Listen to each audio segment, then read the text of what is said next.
नमस्कार दोस्तों, छात्रों, मेरे प्यारे छात्रों एवं छात्राओं। तो आज हम फिर अंग्रेजी लैंग्वेज में अर्थात इंग्लिश लैंग्वेज में हम लोग रूल्स ऑफ ट्रांसलेशन पढ़ेंगे। जिस रूल्स ऑफ ट्रांसलेशन के हम लोग जिक्र कर रहे हैं वो आधारित है वंस अपॉन ए टाइम पर। तो अब तक इसके बारे में हम लोग दो नियमों को संकलन किए, दो नियमों के बारे में सीखे। आज हम लोग वंस अपॉन ए टाइम पर आधारित एक तीसरा नियम को सीखेंगे। तो आइए हम लोग अपना पढ़ाई लिखाई शुरू करें। The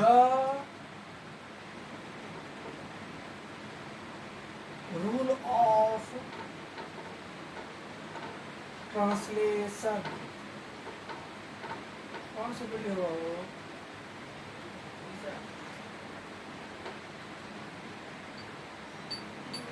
third video based on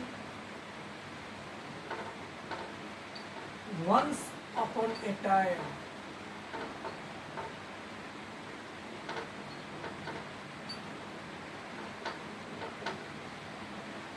बहुत ही खूबसूरत चीज है ये। चलिए, section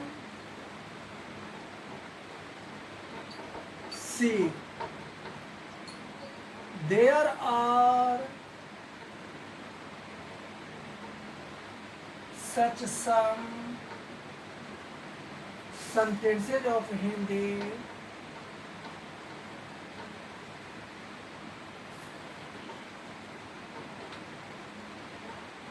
in our Hindi vernacular। vernacular का मतलब होता है स्वदेशी भाषा। vernacular which are supposed to be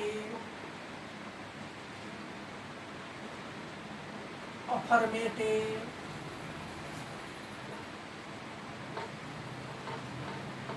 in the past tense।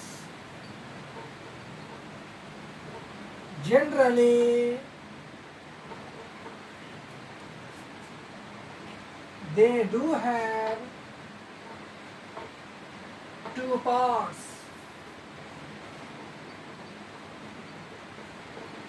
The first part begins with the expression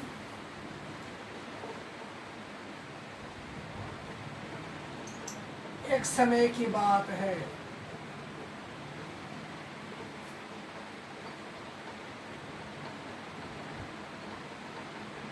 The second sentence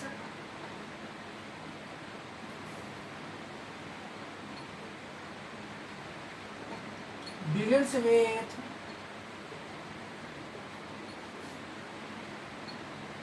the word of Hindi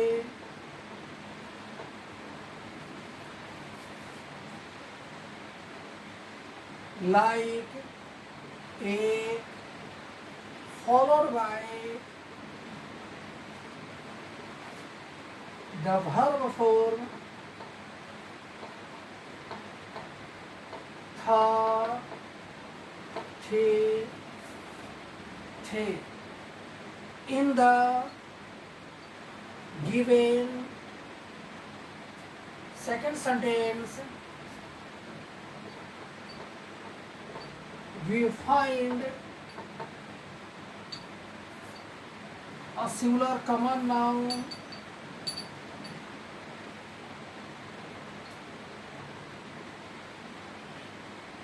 an adjective and an adverb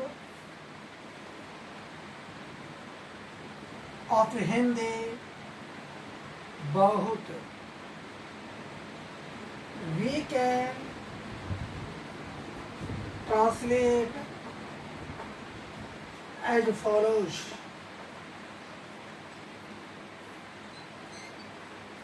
once upon time पर आधारित तीसरा नियम है जिसके बारे में हम लोग लिखे। अब इसके बारे में स्ट्रक्चर और एग्जाम्पल हम लोग को लिखना बाकी है। तो वंस अपॉन टाइम पर आधारित हम लोग तीसरा नियम को रिकॉर्ड किए, नियमों को लिखे। अब हम स्ट्रक्चर एग्जाम्पल और कुछ ओरल एग्जाम्पल लिखे। The core structure,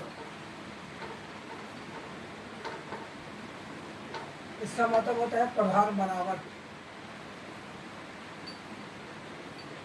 once upon a time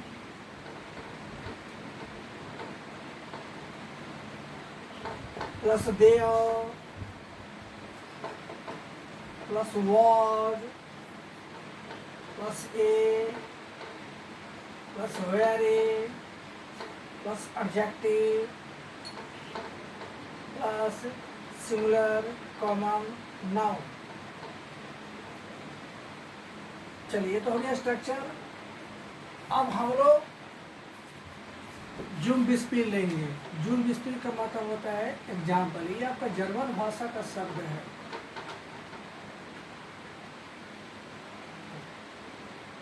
पहला एग्जाम्पल, एक समय की बात है,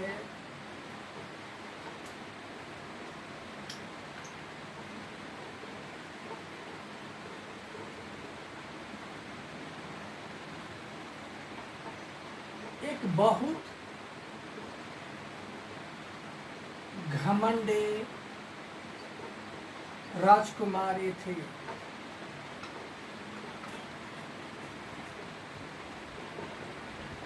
Once upon a time,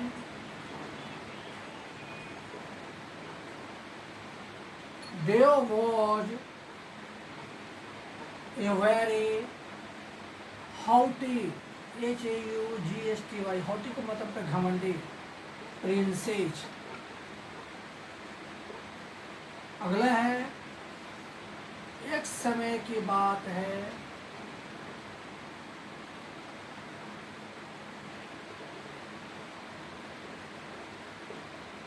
एक बहुत अत्याचारी शासक था। Once upon a time,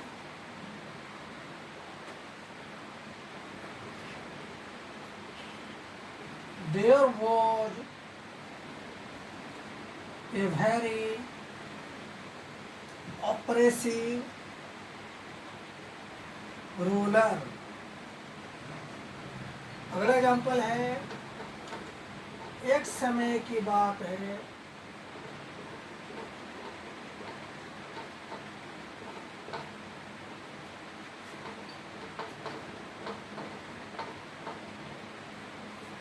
एक बहुत महान वैज्ञानिक थे।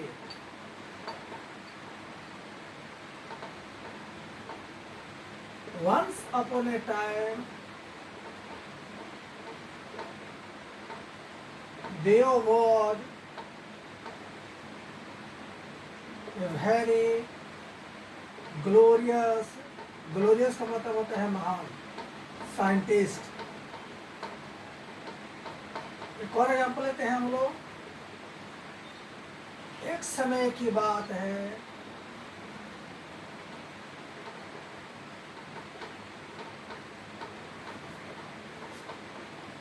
एक बहुत खूबसूरत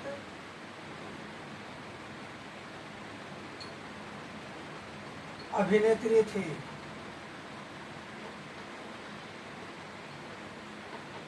Once upon a time,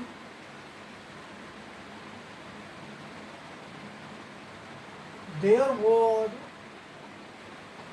a very charming